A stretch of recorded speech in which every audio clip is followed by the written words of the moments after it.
Hello, hi TT, how are you? Happy New Month, everyone. It's me, Titi, saying a big welcome to you all. And to you, my beautiful friend, Keziah. It's always a pleasure to see you. Can you hear me? Yes, I can. Hi TT, how are you? I'm How's fine. everything? I'm fine, thank you, everyone. So I'm I'm pretty sure we were supposed to dance during that session, but I, apologies, I didn't get the cue, but I do love our intro song. But how's it been? It's been a while. How have you been these days? Oh, good to see you again, as usual, my friend. It's been nice. It's a new month. It's the month we all have been waiting for. It's so good to see you all. Thank you to all our audiences. Good morning from my side. How are you, Keziah? How are you this afternoon? I'm good. I'm good. It's morning in New York, and of course, it's always a pleasure to be hosting this talk show with such a bright and beautiful person like you. Hello. Mhm. Of course, I love you so much. And to our live audience, feel free to put in the chat where you're from and your hopes for the UN Water Conference, which is this month. Yeah, that's true, girl. It's before I go on, it's always a pleasure to see you too. And I love you too. And I love working with you and I like gossiping with you. That's the part I love most. Anyway, guys, it's the month we all have been waiting for. It's March. It's a new season, it's a new time, it's a new day. It is the month for the UN conference, the second of its kind since 1977. Can you imagine, girl? Indeed, TT, it's a very, very historic moment. And aside from the water conference, it's also New York Water Week. Very Yeah, exciting. that's true. Wow. So much is going to be happening in this month, and leaders from different sectors and youth from the globe will be coming to this conference with commitment, with expectations, with agenda, with data. This is just so much. And what amazes me is the amount of people, the number of youth coming to this conference, for the water action agenda, which is the conference main output. I'm so excited about that. Yeah, definitely. Speaking of commitments to the water action agenda, you can actually find them in the conference website. What are the commitments that are already there? And aside from commitments, youth engagement is also very, very important, TT. And for the water conference, there's such a huge powerhouse of youth. Yeah, that's true. Gone were the days when people will say youth are the leaders of tomorrow. Right now, youth are the leaders of today. And it is so important that they are all involved in every, stakeholders meeting and all that. And speaking of youth engagement, I know our session today is about importance of bottom-up youth engagement in the UN processes. So, Casey, I know you always have a haze up your sleeve. And so I would like to ask you officially this afternoon, who is our special guest? Because I am so eager to learn so much today. Yeah, definitely, TT. Our special guest today, I'm pretty sure, is a good friend of ours as well. We've worked with her last year. So our special guest for today is Miss Elizabeth Gulugulu. She is a dedicated environmentalist who is passionate about climate justice. She is an MSc candidate in biodiversity conservation who is highly experienced in youth mobilization for climate smart agriculture activism and research in sustainable agricultural solutions. She is a she is a global South focal point for the official children and youth constituency of the UNFCCC and has participated in several conference of the parties, which I believe is COP, and the Global Conference of Youths in Climate Change. Titi and all our guests, Help me welcome our special speaker for today, Miss Elizabeth. Hi. Hello, Hello. eyes. Thank you so much. Everyone, join me to welcome. It's good to see another sister in the house. I'm so excited to see you. Welcome and thank you so much for joining us today. For making us aware. Like it's amazing to see youth, and when our guest speakers are youth, it makes us feel like, oh, we are part of the process and we are part of the solution. So thank you so much. I'm not going to go so much about your bio because Keziah, I've read all this bio and right now I am feeling a little bit intimidated, but it's okay. You've got this, Titi. All right. So my first question to you this afternoon, Elizabeth, is you have been extensively involved in youth engagement in the climate sector at national and international level. What has moved you the most about it? What has inspired you the most about the engagements?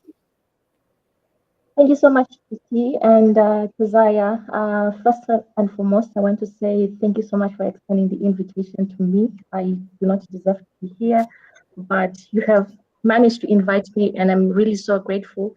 Number two, I want to say congratulations to the Unified team and its partners for creating this platform for young people to interact, building momentum to the Water and Climate Conference, which will be taking place in a few weeks to come. So, responding to your question, um, I mean, it's all about purpose and passion, right? This is what led me to be here right now, because I had the passion of the environment. I was devastated with massive land degradation that was happening in a community I used to work for, and this community is known for heavy mining activities. So you find out that within our African communities, we are mainly concerned about the product and not so much concerned about rehabilitation of the environment that is providing the product for us. So this is what led me to be interested about environmental issues. I was passionate about spreading how we could conserve our environment in as much as we would want to get special minerals for our economic development. But I was very dedicated. I didn't have any resources.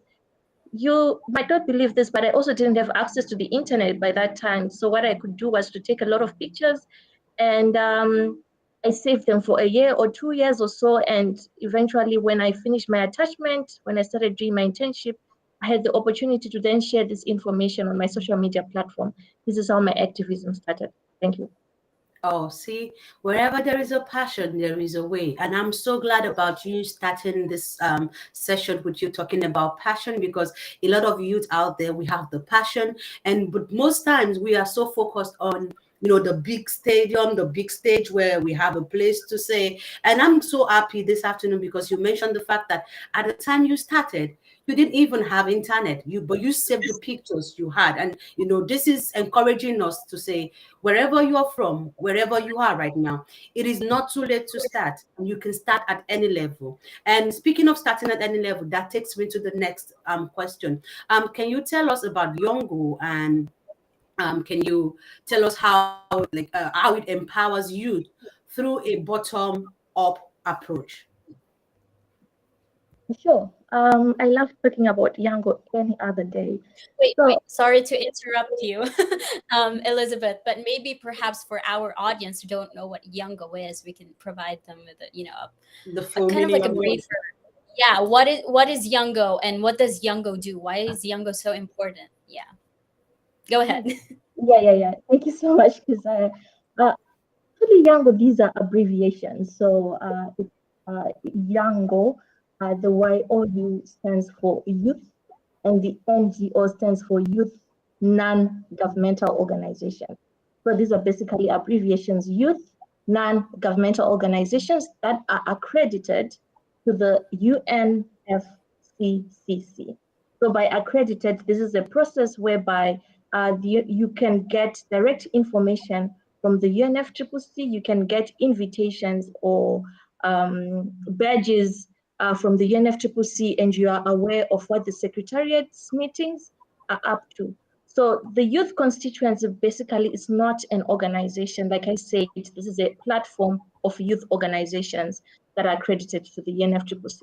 But as for YOUNGO, we operate in a quite unique way or quite dynamic way, because YOUNGO, as it stands right now, as it's functioning, it is not serving as a platform whereby we only have youth registered organizations to the UNFCCC. YOUNGO is a platform for any young person,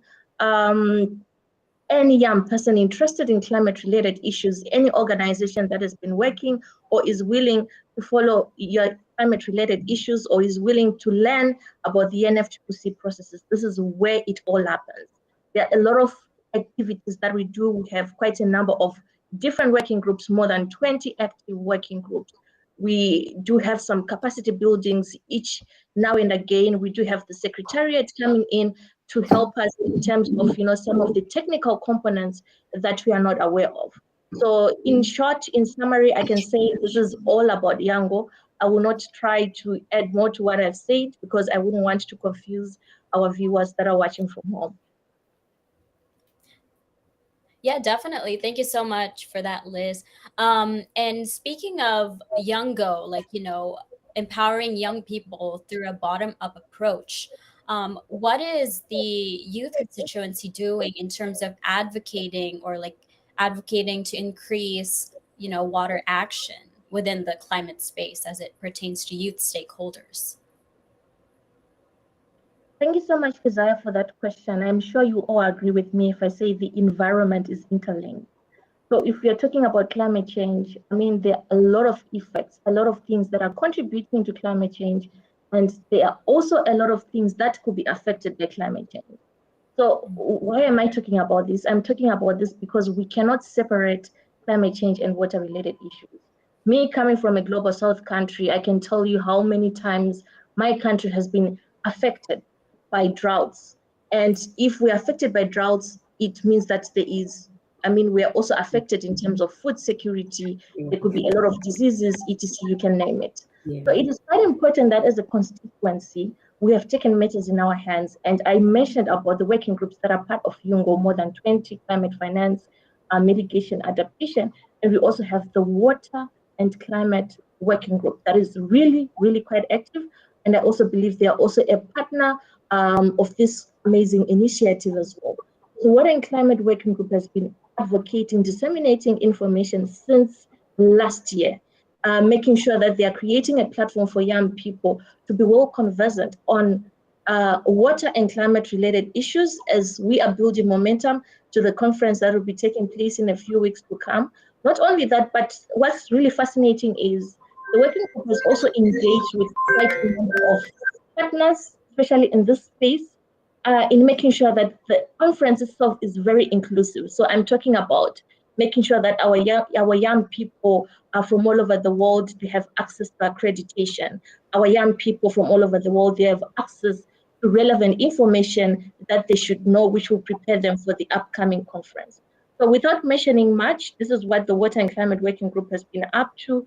And just to say, last but not least, it's not only an international, yes, in as much as it is a working group under YOUNGO, I'm also quite impressed on how, young people from the vulnerable communities are actually driving this cause, which should motivate all of us that it doesn't matter where you're coming from, whether you're coming from a vulnerable community, whenever you're given the platform, make use of the platform and also make sure to open doors for other young people. Wow, that's very, very powerful, Elizabeth. I do like how you said that, one thing that the YOUNGO Water and Climate Working Group is doing is, capacitating young people, these capacity building workshops, as it pertains to information in water and climate advocacy, and also giving them like a platform and a space to voice out their advocacies, whether it's, giving them accreditation to conferences, which actually leads me to my next question. How can young people leverage learnings from international and UN engagements to drive regional and national change? And this is a question that I feel like everyone should, get your insights from. Yeah. Okay. it's not that I'm not going to respond to the question. I'm going to respond to the question in a different way. Okay, so I believe through experience and also through research that young people, they should contribute to their national activities first before going international. I will tell you the reason why I believe that is because before you go international, your government, local NGOs, they should be aware and they should know that there is a Keziah who is in this space representing this organization, who is an important stakeholder of the government, right? So that when you go regionally or when you go internationally, these same people, the local organizations or your government, they can support you. You cannot start, it's not the same with everyone. Some they've started on an international platform and it has worked well for them.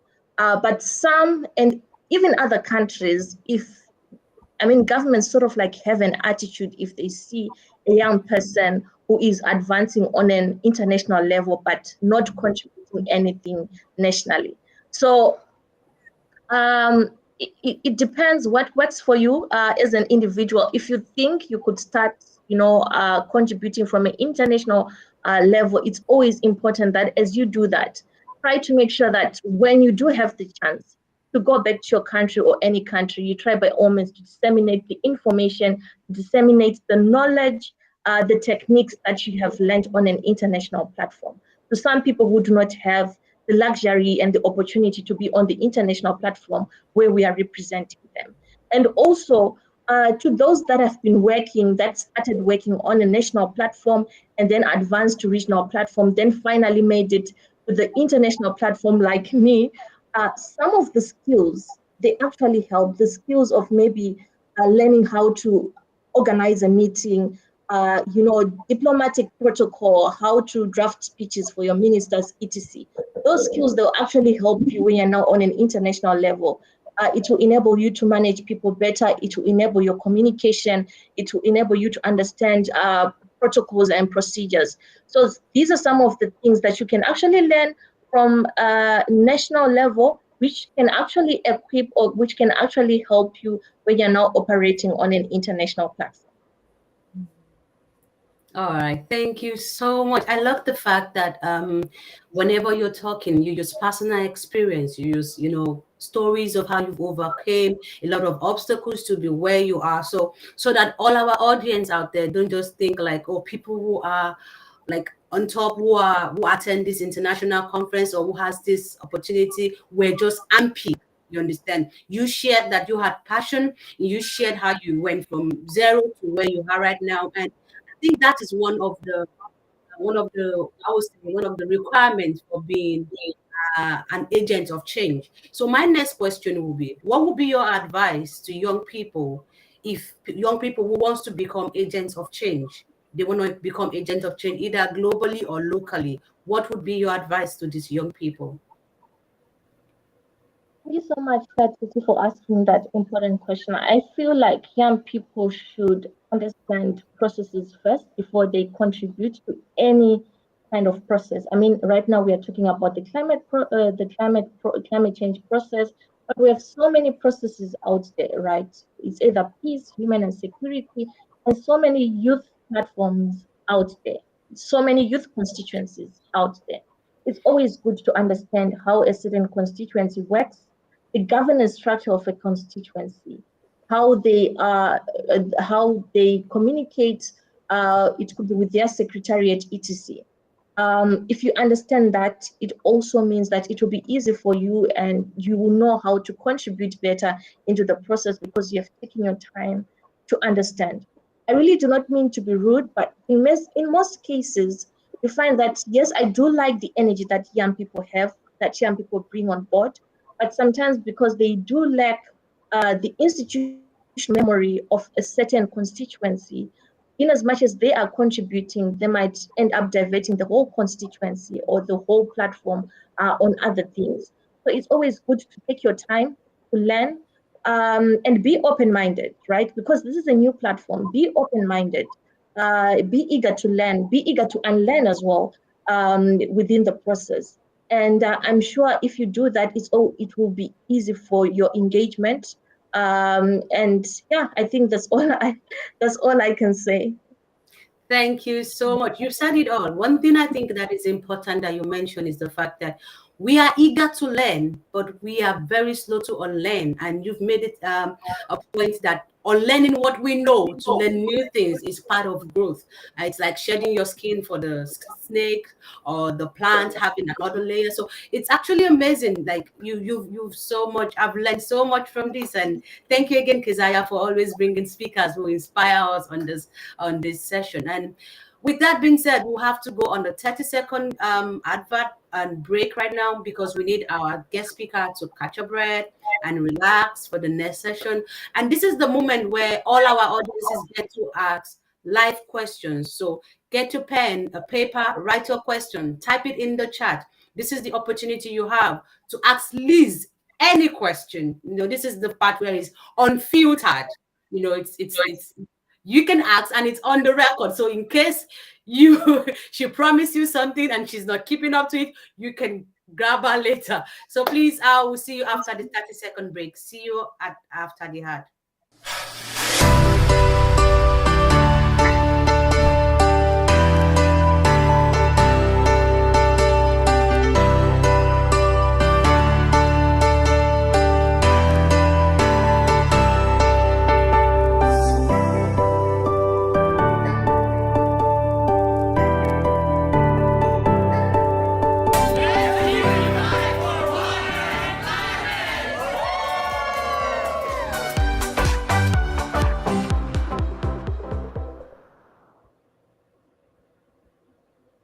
Welcome back, everyone, to our audience, to our guest speaker, to my co-host. Welcome, everyone.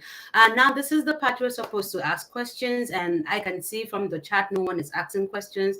Maybe you guys are afraid of Liz. I'm going to ask some of the questions I have.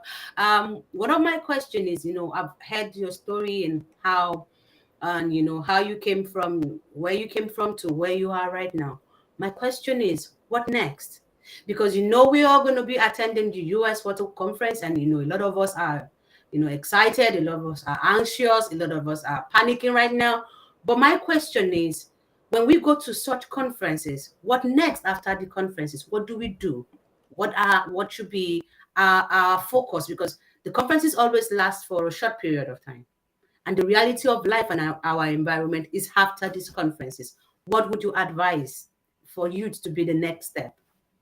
Thank you so much. I think this is a very important question, and I'm not only going to address you, but I would also want to take this platform to address everyone who participates at these conferences. In most cases, young people, we do want to participate in conferences and attend to them for the sake of attending them, number one, and for the sake of traveling to a new country. Who doesn't want to travel? Who doesn't want to get in a plane, right? Yeah. We go there. When we reach there, we start taking selfies with the celebrities, with the most known people. We attend lots and lots of events. This is the reality on the ground. We take pictures whilst we are speaking, etc. After that, we go back to our home. And our next thing will be posting that information, all those pictures on our social media platform, hashtag COP27, hashtag I was in Koi, I was in Egypt, right?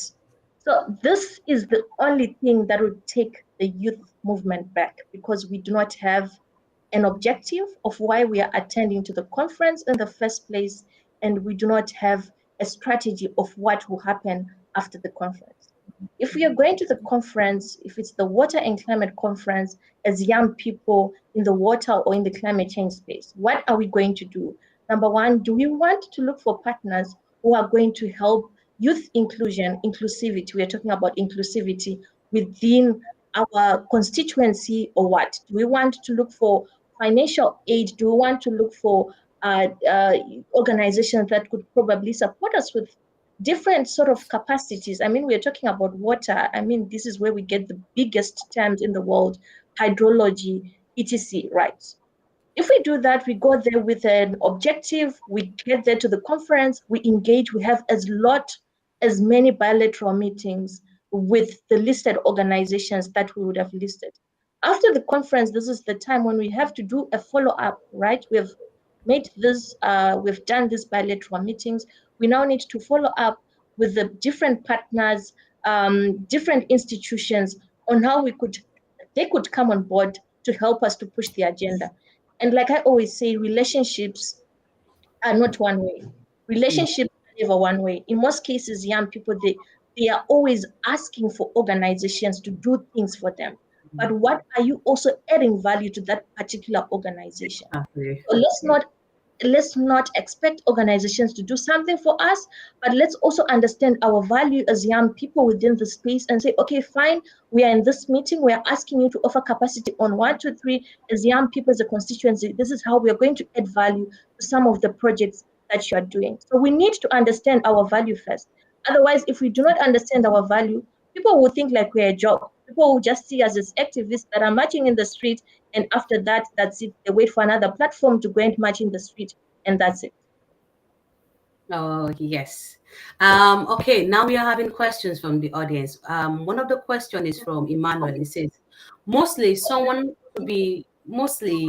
for someone to be an advocate, they have to have connections with organizations in order to be recognized.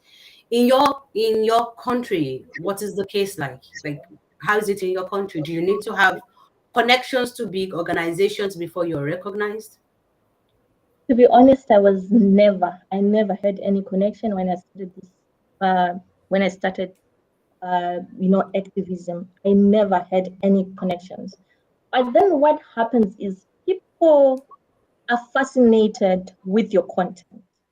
People like the content that you put on your social media platform, which is also one thing that we can make use as young people. We do have the platforms, but we don't know how to use them. So because of that, I began to receive invitations from these organizations, including my own government. I started participating to some meetings. Some of the meetings I wouldn't be invited, but I would just say there's a meeting. I'll go there and I try to talk to one person. How can I do this? How could I be able to support?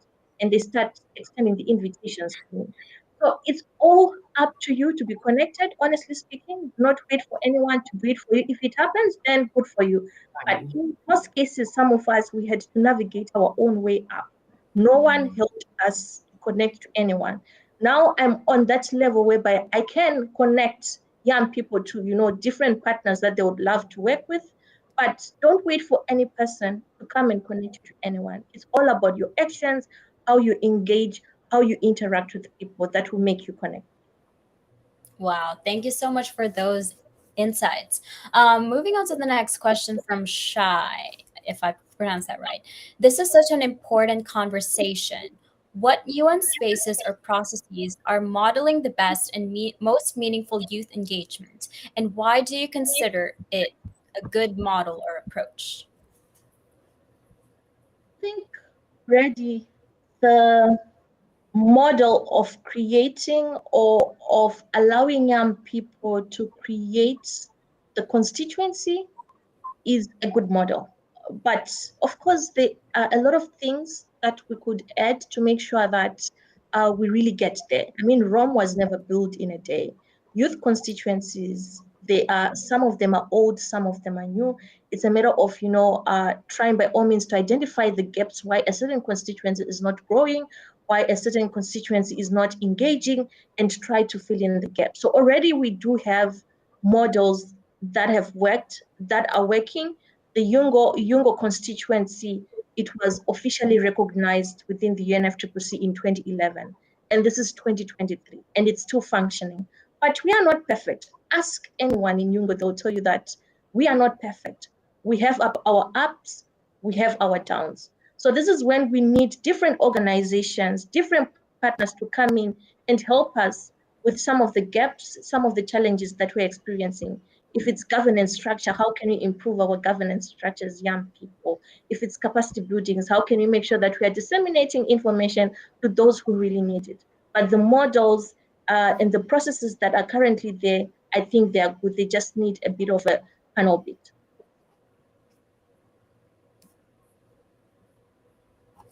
Okay. Um, I believe this is our last question from Maria. Can you tell us about your experience managing power dynamics when interacting with high level decision makers? That's I see a the smile. very good question. That is a very good question. One thing that we need to be aware of is when interacting with high-level decision makers, we are not supposed to be intimidated.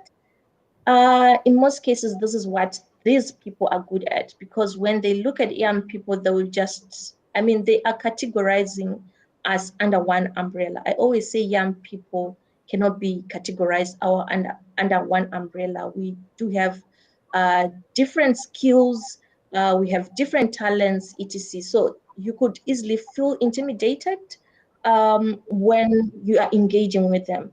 But you have to be bold. You continue to be bold, and you continue to speak and stand for what you believe in. This is what will take you far. In most cases, if you're intimidated, you are afraid to say what you want to say, and you start supporting what these people or the high-level people, whatever, it could be a minister, what they are saying or what they are doing, in as much as it is wrong. So it is always good to be bold, to be honest, to be firm, and to be factual. Always be factual and speak from an informed point of view. If you don't speak from an informed point of view, whilst you're engaging with high-level people, they will not want to engage with you again, because you have proven not to meet to meet their expectations. So these are some of the most critical and important things you need to consider when engaging with high-level people. Wow. Thank you so much. Guys, you heard it all. You need to be bold. You need to be informed when you're asking your questions. So anyway, thank you so much, our guest speaker in the house. And thank you, Keziah. Thank you, all our audiences. Now that we are done with the serious part, this is the part I love the most. I know by now you guys should know that this is my favorite session of this segment of this session. Our special guest in the house. This is the time where we have fun. But we have fun while you are on the hot seat. So we asked you questions and we want your honest answer. It's our 60-second game of knowing you. So it's time for waterfall. So guys, this is the time we get to ask our guests. You have 60 seconds. 60 seconds to answer as many questions as possible, honestly. And they are simple questions. It's like saying Christmas or Halloween. Which one is your favorite? There you go. Halloween or you go Christmas. This is the part I like. Are you ready?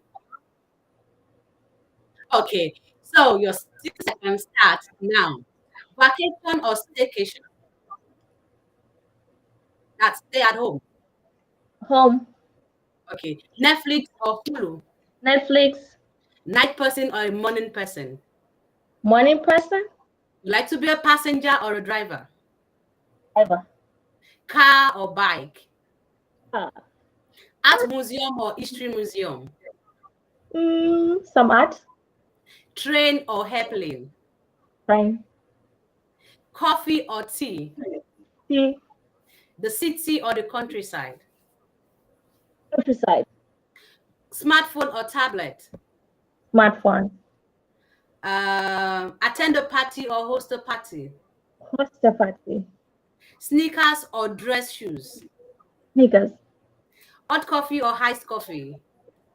Hot coffee. Reality shows or documentary? Documentary. Red wine or white wine? None. Oh, she doesn't drink it. That was the point I was waiting for her to say white or red so I can have something to gist about after the show. But she went none. That was a smart move. All right, guys, thank you so much. That was fun. You answered all the questions. You answered more than 15 questions. So you really, really did so well. Thank you so much. Over to you, Keziah. Yeah, definitely. That was such an amazing. I feel like she out of all our guest speakers, she answered the most questions. It was very, very interesting. Yeah. But before we wrap up this session, there's gonna be a quick 30-second break. So we'll see you there. We'll see you after.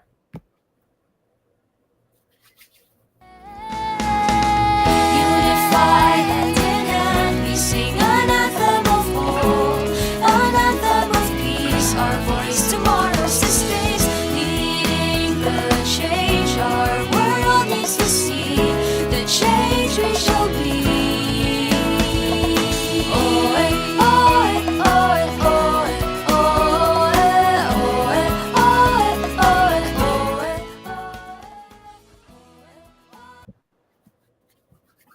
Welcome back, everyone, and thank you so much again for being with us at our sixth episode.